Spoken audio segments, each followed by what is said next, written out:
Call করেন ভাই official চাকরির জবের জন্য যারা নিতে চাচ্ছেন অবশ্যই নিতে। হ্যাঁ 1 লিটার তেলে 60-70 মাইলেজ কি দরকার যার এখন ওই ভাই এই বাইকটি শুধু তার জন্য ভাই এখন যেটা দেখাবে ফ্রেশ কন্ডিশনের হিরো স্প্লেন্ডার। হ্যাঁ না ভাই অনেক হ্যাঁ। বুঝা পায় না ভাই।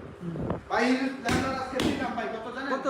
ডিজিটাল নাম্বার স্মার্ট কার্ড 26 সাল পর্যন্ত আপডেট পেপার টোকায় টোকায় সেলফি স্টার্টের গাড়ি আজকে মাত্র 72,000 টাকা। 72,000 এ 72,000 এ দিয়ে ভাইজান বিশাল ডিসকাউন্ট করলো আজকে ভাই 72,000 টাকা আচ্ছা মতো গাড়ি। এই ভাই স্কট ভাই এটা কিন্তু 4B এটা 4B ভাই 4B এস পাওয়ারের স্কট 22-23 এর মডেল। এস পাওয়ারের 4B নি এটা এস পাওয়ারের 4B ভাই একটু ব্যাংক আপ করা। ব্যাংক আপ করা ব্যাংক আপ করা আপনি নিজের নামে নাম্বার যে কোনো জেলা নাম্বার করতে পারবে তো নাম্বার করতে পারবে। আচ্ছা এটা আজকে মাত্র 52,000 এ। মাত্র 52,000 50,000 মাত্র 50 50 বাইক সিটির কথা বললে দেখি বাইক সিটির কথা বললেই হবে। আচ্ছা আচ্ছা ভাই অটোমেটিক্যালি যেই কোনো বাইক যদি like comment subscribe share screenshot দিয়ে এসে বলেন ভাই বাইক সিটির ভিডিও দেখে আসছি ভাই হুম। আজকে যেই কোনো দাম দেওয়ার